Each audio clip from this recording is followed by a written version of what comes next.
Hey, you guys, welcome back to the Colette Collective. I have to say, that I'm always so grateful and thankful that you decided to click on this video. If it is that you are new here, welcome. I'm especially glad that you are here. I hope that you will also consider subscribing to my channel. If you're not new, but you haven't yet subscribed, and I don't know why, please help me to grow. All right, and I hope that you'll also like this video, share it. But yeah, let's quickly get into it because we need to talk, black women. Yeah, we do. I would really like to get through this video quickly because I even hate the fact that I have to be contributing to conversations surrounding black women's hair and how they choose to wear it, whether they wear their natural hair, whether they decide to wear wigs or weaves. But I realize that we're not going to get past it so quickly. Understandably so, because 500 years of brainwashing is going to take quite a while to unlearn, right? I want to talk about a tweet that I saw on Twitter recently, where a young lady decided to share that natural hair is hard AF to style, and that's why it's just so much easier to throw on a wig. And I thought that was interesting, right? Because I feel like, do what makes you happy if you like it. I love it. If you like your wig, wear your wig. If you want to wear your braids or your weaves, it makes you happy. And I think that's okay. But I realize that there is a specific group of people, whenever they are expressing their appreciation for something or their preference for something, they don't just express the preference. They have to speak negatively about the other thing. And I personally feel like that speaks volumes, right? Now, before I get into the history of our hair, black people, and why that has contributed to how people feel about their hair today, I just want to say that this tweet reminded me of what some black men choose to do when they're talking about the women that they prefer to date or start a family with. And it's possible you guys might see this as a stretch, but when these men decide to talk about the women that they prefer, it rarely ever is about the preference, or they rarely spend time talking about the things that they appreciate about their preference, whether it's a woman of a different culture or ethnicity, skin color, hair type. They use it as an opportunity to speak disparaging and negative things about black women, almost like they're trying to justify their choice. And why would you need to do that if it's strictly about you loving your partner and appreciating your partner for who they are? Why is it important that you tear down another group within your community to make your point? And in my opinion, these men, when they decide to date interracially, it is quite telling to me that it's never really about their preference, is it? But this resentment that they have towards something that's a lot deeper. It is a resentment towards their skin color, towards their position in society. And so a lot of the times, instead of just saying to the public, and I understand why they wouldn't, because it's a lot harder to admit, right? Instead of just saying, I prefer either lighter skinned women or racially ambiguous women, white women, because it's a status symbol. I want the white man to see me as his equal. Therefore, when I am with the woman he considers valuable, his white woman counterpart, I am therefore valuable. And when I step into a room with a white woman on my arm, no one will look at me funny or will wonder what it is that I do or whether I am someone respectable. They will automatically assume that because I'm dating or I'm married to a white woman and she is like the pillar of beauty and grace, and all these wonderful things. Instead of just saying that and being transparent about that, they make it about black women being the worst things. And so I say that to say, because this video is not about black men or black women who run to social media to tell the world how much they love their racially ambiguous spouse because of all the wrongs that the others in the black community have done to them. You have good and bad people within every race. It has nothing to do with the skin color. So I shared that to outline what I think is a similarity between black women running to social media, and instead of talking about their wigs or the weaves or what have you, whatever hairstyle, in a positive light, and the fact that they do appreciate them, and giving recommendations to people who also prefer weaves or wigs, they spend their time and energy discounting and perpetuating this negative, false and nasty narrative about black people's natural hair. Now, I know why it is, because earlier I mentioned that there is a history that is connected to how black people feel, not only about their hair but about their skin color, and it was very deliberate, right? Because when colonizers want to colonize you, control you, they strip you of everything that is yours, that you consider a part of your identity. They need you to think exactly how they want you to think, and so they have to tell you that you're nothing. They have to tell you that your skin is this and your hair is this, your religion is this, all of your cultural practice is this, and it is unworthy. Because if you have any sense of pride, how are you going to be brainwashed? Quite easily. How can they enslave you if you can maintain a sense of pride and dignity and identity? And a lot of that comes from, I suppose, what makes us so outstandingly different. This richness that comes with black people that is so evident today still. A lot of the world is still so influenced by what black people bring to the table. They can't help but sampling it, so much so that they take what black people create, they rebrand it, rename it, and market it as something different. But cultural appropriation is another conversation for another day. So I understand the history and the reason why so many people feel the way they do about their hair specifically. But today we're not just going to make this about the colonizer and what he's done, because it takes two, right? And to this day black people are still perpetuating the narrative that or natural hair is this and it is that, it is inappropriate, it is unkept, it's simply not worthy, to the point where they will talk down to people with a particular hair type because it's not close enough to the white man's hair, it's not loose and it's not as soft and silky. So if it's anything else, it's not good.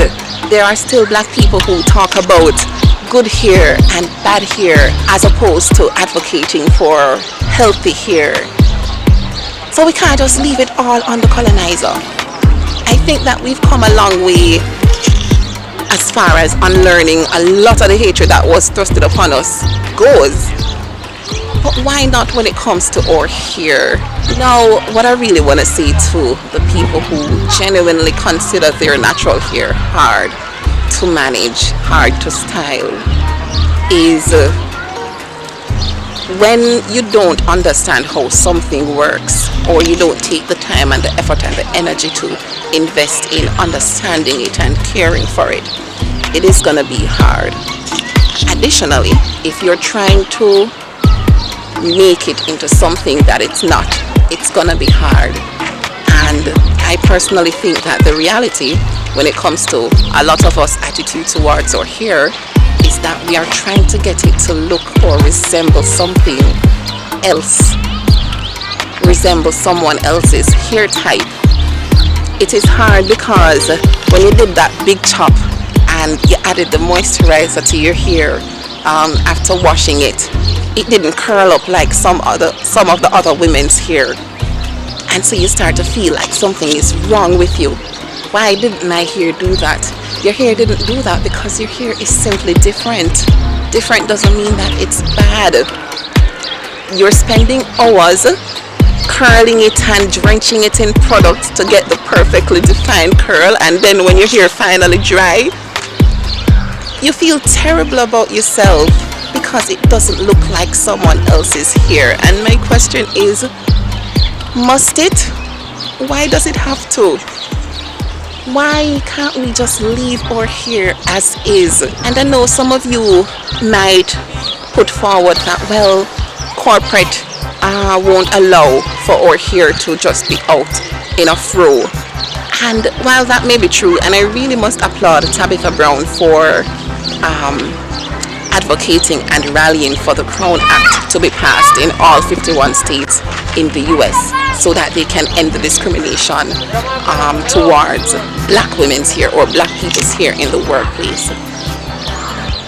That aside, corporate aside, because there's still work to do there, what about a lot of you whose industry is not discriminating against your hair in any way, shape or form? What about those of you who really have the freedom to wear your hair as is? Why don't you? No, this is not me saying that you can't wear a wig, you can't wear a weave, you can't change it up. But have you ever really tried to just wearing your hair as is without drenching it in the moisturizer and spending hours curling it? Have you tried that? Have you? And if not, why don't you give it a try? Why don't you just let your hair be? You know, you can get a spray bottle, maybe put some leave-in conditioner in it, spray it so it's damp, because our hair tends to be more manageable when it is damp. And then you pick it out, you leave it, and you go about your day.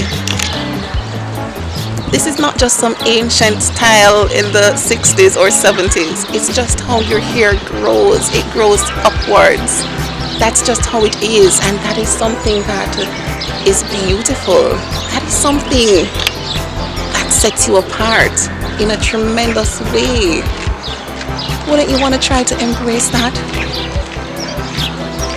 And then I know that there are the arguments that suggest that we need to wear protective styles, but let's be real, there are many people who wear protective styles 365.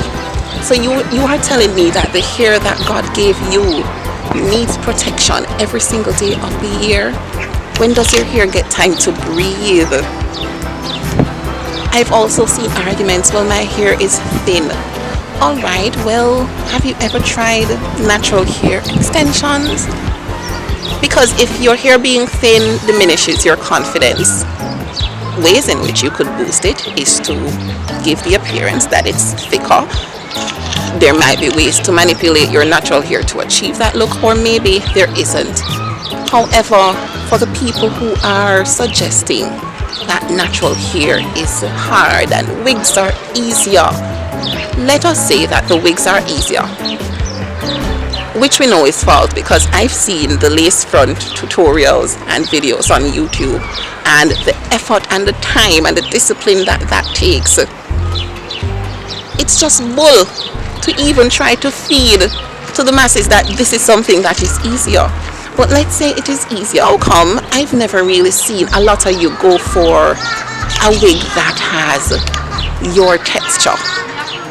Once again, I'm not saying you can't try out different looks, different hair, what have you, but you just never come across a natural hair wig ever.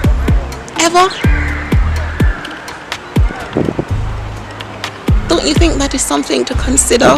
It's not that your hair is hard, it's just that you don't like how it looks. And we have to unpack that. Why are we fronting and projecting as if the problem is the hair and the problem is not the fact that you just don't like it. You hate that when you get up in the morning, you can't just comb it and brush it and go like a Caucasian or an Indian woman can. You have to spend a little bit longer detangling or moisturizing. You hate that. That look is the desired look. Those women are the women considered desirable, and you want to be desirable. But you know, in my humble opinion, what is desirable and attractive? Confident people.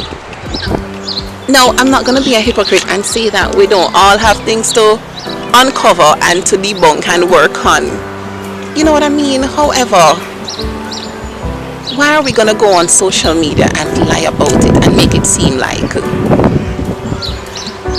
it's something that it's not? I'm just going to wrap up this video by wishing you love and by wishing you a truly enlightened journey. I'm just getting there. I chopped my hair off almost 2 years ago, and I just decided, you know, why do I have to keep putting chemical on my hair? Why am I investing in caring for processed hair, relaxed hair that already isn't healthy for me, when I could invest in products that will work well for my hair as it grows naturally out of my head? And I just decided I didn't want to do it anymore. No, that's my journey. I do understand that for some people it's gonna take a little bit longer for them, and that's okay. But while you're on that journey, I'm asking you to not be harmful towards your own community and carry the colonizer's water for him. Don't continue the narrative that he started about your identity and your looks and that it's not worthy. We can't be talking about how colonization caused us to dislike ourselves and our features, but we're still not making any difference in our language and in how we choose to have these discussions surrounding these topics. If you prefer to wear your protective style, your braids, your locks, your cornrows, your weaves, your wigs, do what makes you happy. And until you can get to a place where you can embrace the hair that grows out of your head naturally, I'm asking you to not